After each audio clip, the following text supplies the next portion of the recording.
2 Reis, capítulo 22, e verso 2.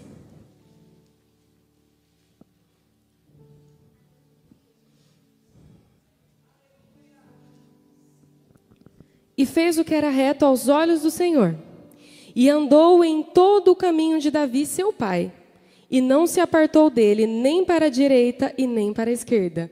Amém. Os irmãos podem sentar. Eu fiquei muito contente com o convite. Eu lembro, e hoje pela manhã o Senhor me trouxe à memória, que há mais ou menos 1 ano e meio atrás, eu estava muito triste. Porque o Senhor, ao longo da minha vida, o Senhor fez algumas promessas, e eu me vi num cenário em que parecia que nada iria acontecer. E eu lembro que eu pensei comigo, já eram as promessas. Não viverei as promessas. Só que lá no fundinho do meu coração, bem no fundo, o Senhor me dava aquela esperança que não, que as promessas não tinham morrido. E se os irmãos puderem me acompanhar, eu queria cantar um trechinho de um louvor. E toda vez que esse louvor tocava, eu chorava litros, que diz: não se frustrarão, não se frustrarão os planos de Deus, ninguém impedirá. Pode o vento soprar, diga, a terra pode se abalar,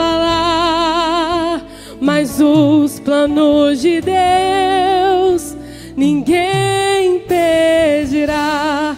Então está aqui essa noite, cumprimento das promessas do Senhor. E eu agradeço a vida de vocês. Vocês abraçaram a gente, vocês me abraçaram e confiam, sabe? E eu agradeço muito a Deus pela vida de vocês. Agradeço a Silvia pelo convite, pelo apoio.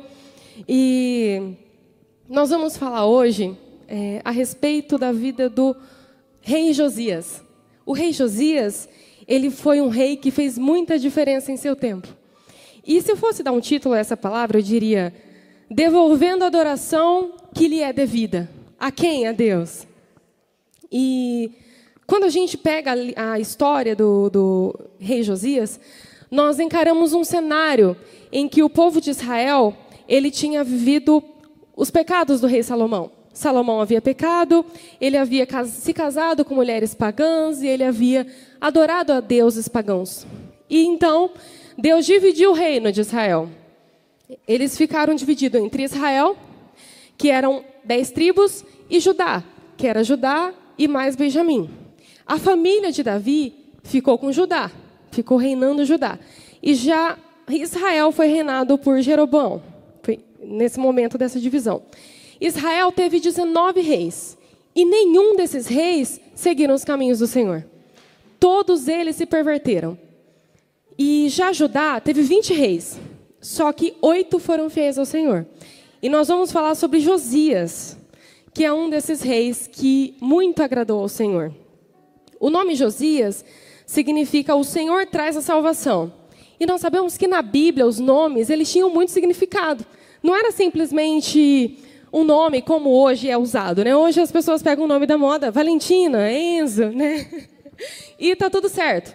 Só que naquela época não. O nome, ele trazia um propósito de Deus. Ele trazia algo que iria acontecer na vida daquela pessoa. John Scott vai dizer que até o ato de Deus mudar o nome das pessoas mostra a autoridade de Deus e Deus aplicando ali a sua provisão e a sua promessa na vida de algumas pessoas. Para vocês verem a importância do nome naquela época. Até mesmo o nome de Deus. O nome de Deus, ele revela quem ele é. Então, Yahvé, eu sou, El Shaddai, Deus Todo-Poderoso, Jeová Jireh, o Senhor proverá. Então, o nome de Josias já diria ali o propósito de Deus na vida dele. E se a gente olhar a história de Josias, ele era filho de Amon e era neto de Manassés. Manassés foi um dos piores reis que Israel teve. Ele chegou a sacrificar um dos filhos a Moloque. Ele sacrificou ali o seu filho. Como que pode alguém sacrificar um filho a um Deus estranho, a um Deus pagão, dessa forma tão absurda? E no fim da vida de Manassés, ele se converteu ao Senhor, mas o seu filho Amon, que assumiu ali, obrigada, Deus abençoe, o lugar do seu pai, ele foi muito perverso também. Só que ele reinou somente 2 anos e ele foi assassinado pelos seus servos, de tão perverso que ele era. As pessoas não o aceitavam. E aí Josias assumiu o trono com 8 anos, extremamente jovem. Só que Josias, o historiador Flávio Josefo vai dizer que ele era muito temente a Deus desde muito menino. E ele tinha por modelo Davi. Davi era o modelo de Josias, e não o seu pai e não o seu avô.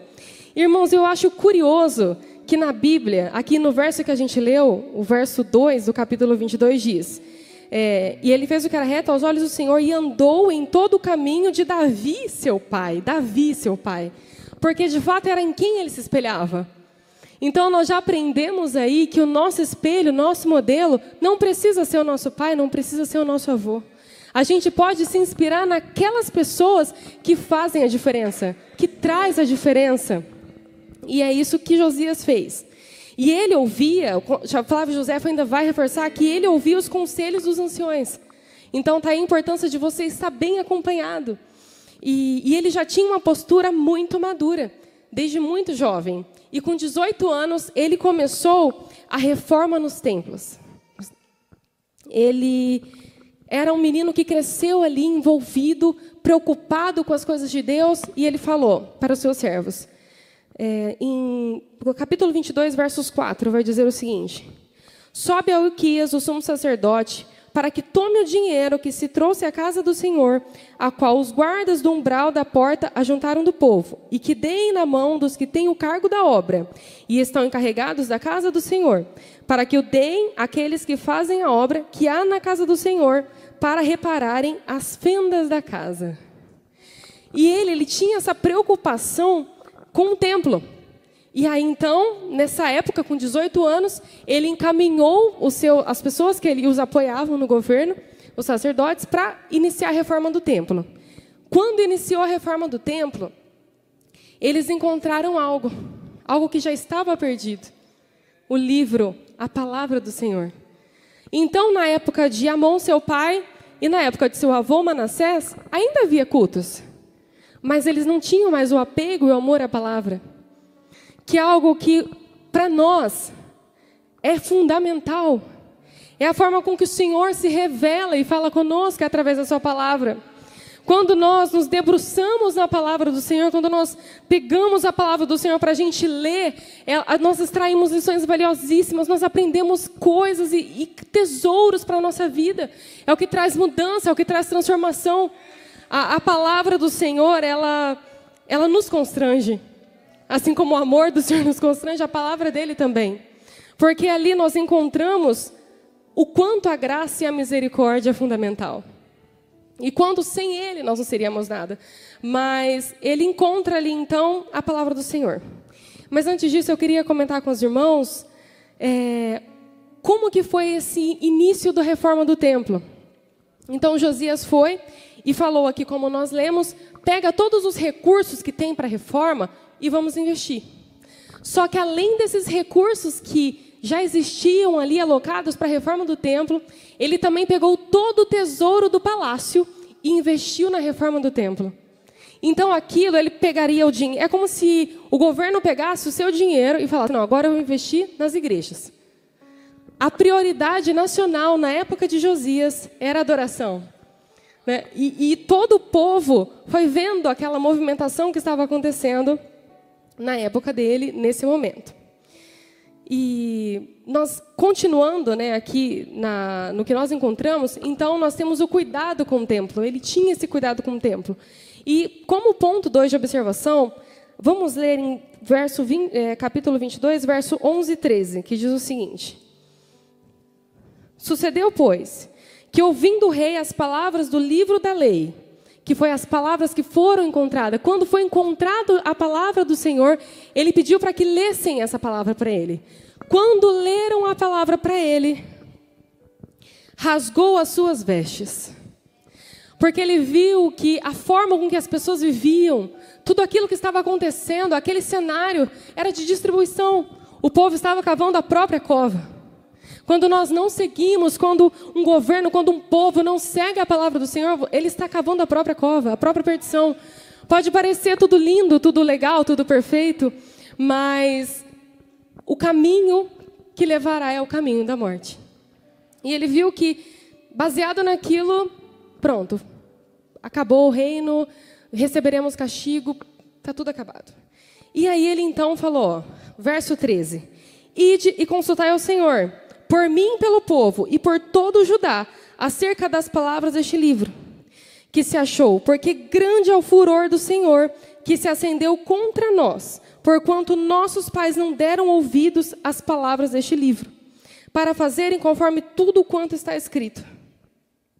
E quando ele foi buscar o Senhor, quando ele se deparou com a palavra do Senhor, eu vejo que ele se quebrantou. Ele não se endureceu com aquela palavra. Quando ele viu que sobreviria castigo, ele não se revoltou e não pensou, nossa, já era, acabou, já que está tudo perdido mesmo, deixa para lá. Sabe, vou fazer tudo que meus antepassados faziam mesmo, porque não vai adiantar eu continuar em retidão. Só que não. Só que não. Ele buscou ao Senhor. E quando nós buscamos ao Senhor, nós podemos buscar ao Senhor no nosso desespero, na nossa dor. Irmãos, eu confesso para os irmãos, eu comentei isso com as irmãs da escola dominical, que recentemente eu tive uma crise de pânico em casa. Eu estava passando por algumas questões e eu tive uma crise de pânico. E foi horrível, um momento horrível. E eu lembro que eu comecei a chorar muito e veio pensamentos obscuros na minha mente. E eu fiquei assim, completamente à deriva, me senti sozinha, abandonada, sem ninguém, sabe? Naquele momento de crise. E eu lembro que o Senhor, o Espírito Santo, estava ali na minha mente dizendo, você não está só, eu estou com você, querida. Não é o seu fim, eu estou com você. Oh, aleluia. Então, em momentos de desespero, em momentos de luta, em que você acha que não tem mais jeito, tem jeito. Se você se debruçar perante o Senhor, se você clamar a Ele, Ele vai trazer a solução. Em Jeremias 33 e 23 diz, clamas a mim e responder-te-ei. Salmos 46 e 1 diz, Ele é o nosso socorro bem presente na angústia. Ele é o nosso socorro, Ele é o seu socorro. Irmãos, enquanto eu preparava esse esboço, o Senhor me lembrou da minha gravidez do Léo. Quando nós queríamos ter um bebê, e nós tentamos ter o bebê, e demorou um pouco para eu engravidar. E eu lembro que um dia o Rogério foi tocar em São Paulo, e eu fiquei em casa com muita dor no útero, eu não ia no médico, né? Extremamente relaxada. E eu estava com muita dor. Eu lembro que eu caí no corredor assim de dor. O Rogério falou assim, não, amor, não vou, você está muito ruim. Eu falei, não, pode ir. Eu me viro aqui. E aí eu fui, ele foi para a igreja e eu fiquei em casa. E quando ele chegou lá, o pastor da igreja falou para o Rogério, falou, olha, Deus está curando a sua esposa. E Deus vai te dar um filho. E aí eu fiquei muito contente, né? A gente ficou muito contente. Eu lembro que aquelas dores assim passaram. E eu engravidei do Léo. Ficamos, nossa, alegres demais, tal. E quando a gente fez o ultrassom de 3 meses, nós vimos lá o Léo, aí o bracinho mexendo. Nossa, foi extremamente emocionante. E aí eu fui na médica, na ginecologista, no dia seguinte. E aí a ginecologista falou para mim, olha, a sua placenta, ela tá solta, ela tá deslocada. Você está com risco de perder o seu nenê. Você vai ter que ficar em repouso 15 dias, tomando hormônio, e vamos ver se 15 dias resolve. Se não resolver, você vai ter que ficar mais dias. Eu entrei em desespero. E eu saí do hospital chorando, fui para casa chorando, desesperada, né? E o Senhor, ele é tremendo, né? E o Senhor, ele colocou uma canção na minha mente que não era para morte, que estava tudo bem, não sei o quê. E eu lá, meu Deus, desesperada, né? Mas aí o Senhor fiz o tratamento de 15 dias, tomando hormônio, em repouso total. E aí, depois desses 15 dias, voltei na ginecologista, ela falou assim, olha, eu não sei o que aconteceu, porque foi muito rápido, mas a sua placenta já voltou. Aí na hora eu falei assim, eu sei o que aconteceu, né? Foi Deus.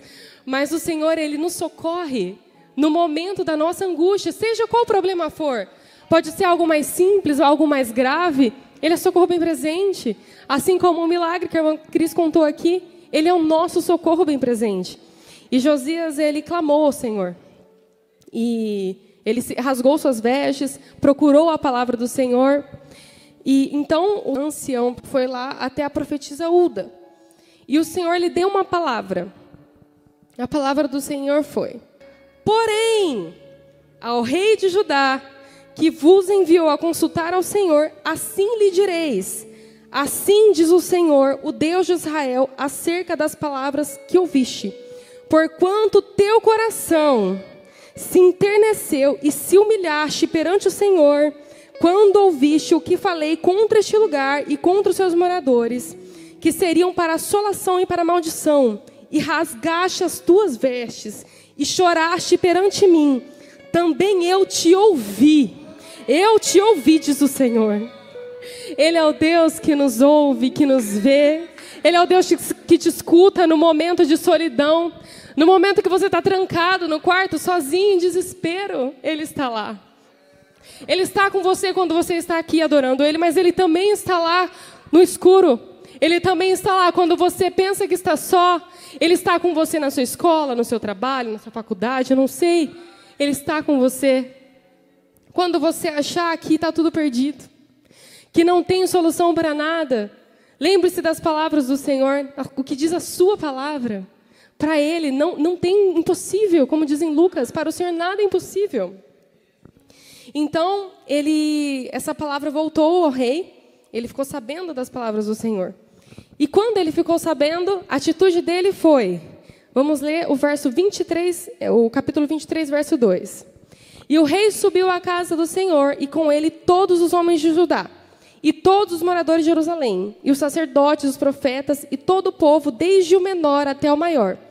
E leu aos ouvidos deles todas as palavras do livro do concerto, o que o Senhor achou, o que achou na casa do Senhor.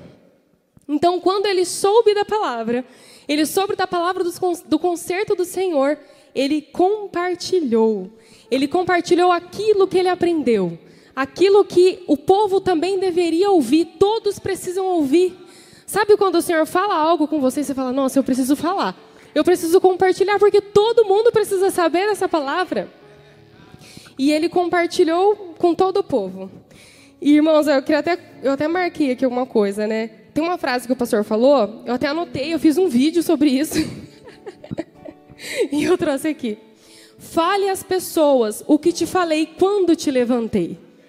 O que o Senhor falou com você quando você estava caído e você se levantou. Qual foi a palavra que moveu o seu coração e que você pode falar a outros, você pode compartilhar a outros com autoridade de vivência? Eu vivi, o Senhor falou comigo, Ele me levantou e Ele vai te levantar também.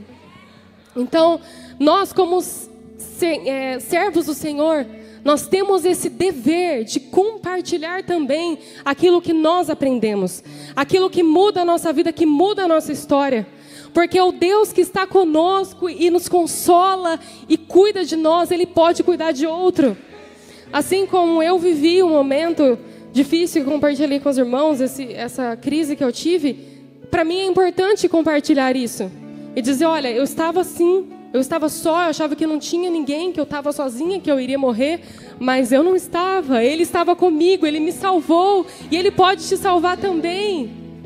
E o Senhor, Ele é tão tremendo, que através daquelas coisas que mais simples que a gente faz, Ele trabalha. Irmãos, eu confesso para os irmãos que eu comecei a gravar uns vídeos curtinhos nas redes sociais, que a Erika comentou aqui. Eu falei, Deus me chamou para ser missionária. Eu tenho um chamado e uma promessa que eu seria missionária. Eu falei, bom, não posso ir para a obra missionária ainda. Então eu vou usar meu Instagram aqui. Eu vou gravar uns vídeos para falar de Deus. E comecei a gravar uns vídeos assim. E aí, irmãos, depois de um tempo, eu comecei a escutar pessoas, vieram a mim, me mandaram mensagem, dizendo que Deus tinha falado com elas. Eu fiquei muito contente. Eu falei, Rogério, você não sabe. Você não acredita, você acredita.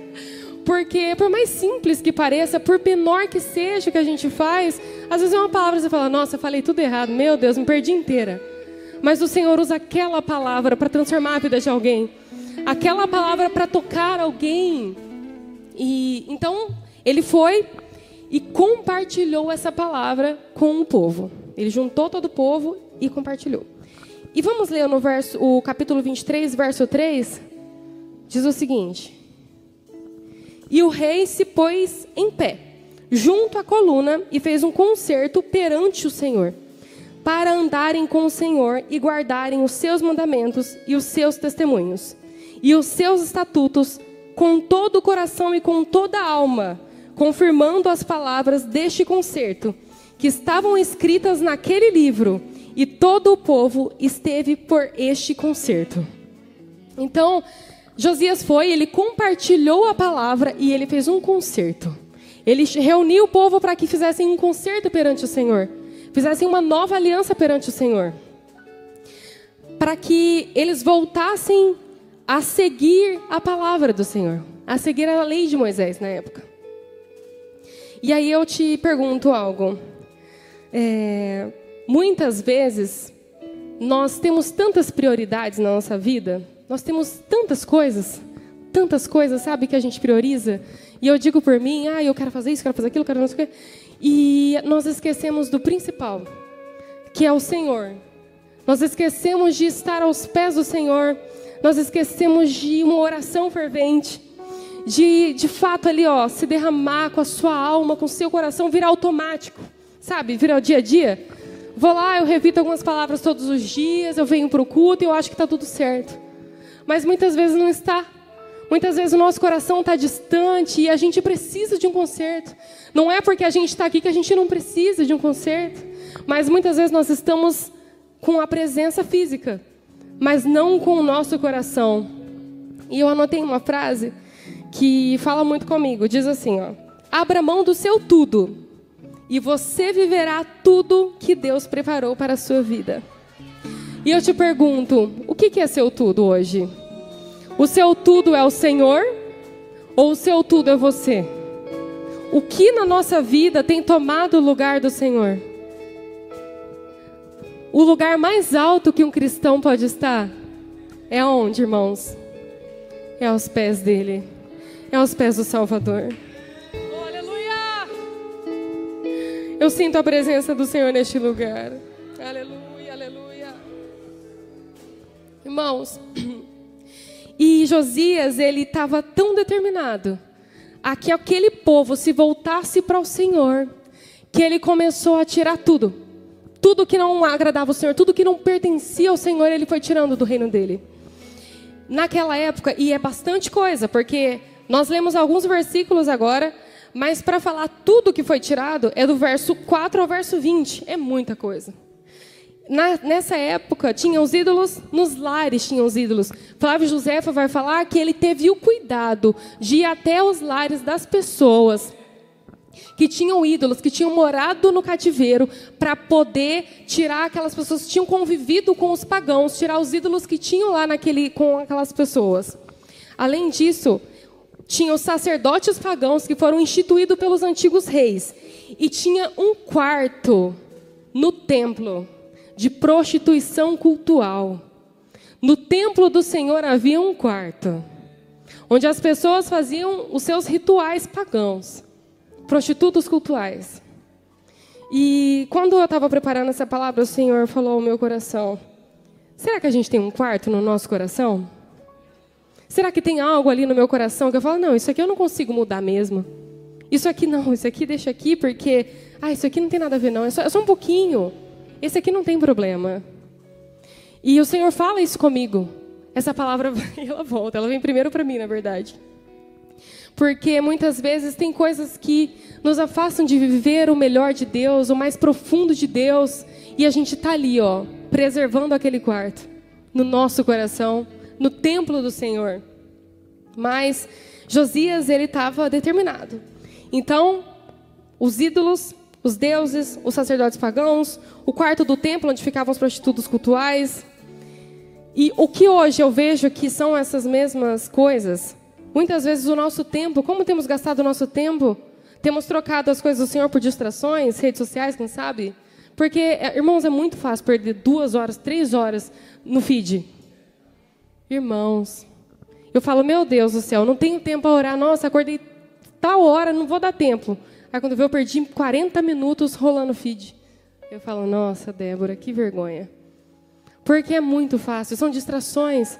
Irmãos, e o inimigo, ele usa de armas, de distrações, de coisa que a gente acha que não tem nada a ver. Mas o inimigo, ele faz cada coisa artimanha para nos afastar, para não deixar com que a gente ore, para não deixar com que a gente se prostre, para não deixar que a gente tenha um tempo de intimidade com o Senhor. O inimigo, ele é astuto e ele faz isso. Então, no nosso tempo, distração, a preguiça, a mornidão e também a negligência. Isso tudo, hoje em dia, são coisas que tiram o nosso foco e que nos afastam de viver aquilo que o Senhor tem para nós. O que é mais importante para você hoje? O que as pessoas pensam sobre você ou o que Deus planejou para você? Irmãos, muitas vezes nós vivemos em um meio em que a gente não tem o apoio para fazer a vontade de Deus, sabe? Que você está no meio que você vai ser exposto se você viver o que Deus tem para você. Você vai ser exposto se você escolher Deus. Você vai ser exposto se você afirmar a sua fé. Mas o que a gente escolhe? Eu quero agradar a homens ou eu quero agradar a Deus? E é fácil dizer isso aqui, né? É fácil mesmo. Mas e no dia a dia? É tão difícil. É tão difícil. Mas o Senhor, Ele pode nos usar, mesmo no meio em que a gente vive independente do meio. Ele te escolheu e Ele te usa assim como você é. Ele te fez assim com um propósito exclusivo, determinado para algo. Tem promessas do Senhor para você viver como você é. Ele te usa assim. Você fala, não, eu sou pequeno, eu não consigo, eu não sou capaz. Eu lembro que eu falei para o Rogério, eu falei assim, amor, eu não tenho eloquência para pregar. Nossa, o Senhor falou isso para mim. O Senhor nos usa como nós somos, da forma com que nós somos. Nós temos que nos disponibilizar e Ele vai usar. Não vai depender de mim nada, não vai depender de você nada. É Ele quem vai te usar, é Ele. O amor e a misericórdia dEle estão disponíveis para nós. A aliança do Senhor é com você, ainda está firme com você. Caso você sinta que não há mais aliança, que você se afastou, você quebrou a aliança, Ele está aqui de braços abertos para você essa noite. Ele te recebe independente de como você está. A graça dEle te alcança, a graça dEle nos alcança. E ela está disponível para nós. Aleluia. Irmãos, para finalizar eu quero dizer, Josias, ele marcou uma geração. A Bíblia diz que não houve outro rei como Josias. E antes dele não houve rei semelhante, que se convertesse ao Senhor com todo o seu coração, e com toda a sua alma, e com todas as suas forças, conforme toda a lei de Moisés. E depois dele, nunca se levantou outro tal. Irmãos, aqui não diz com uma força gigante. Aqui diz com todas as suas forças. Senhor, é pouco, mas é tudo. Parece nada, Senhor, porque é muito pouco, mas é tudo que eu tenho. É com todas as suas forças. E Ele está aqui hoje, disponível para você, para renovar a aliança com você, para fazer um concerto com você essa noite, para te encher, para te renovar. Amém? Irmãos, eu quero convidá-los a ficar em pé para a gente fazer uma oração.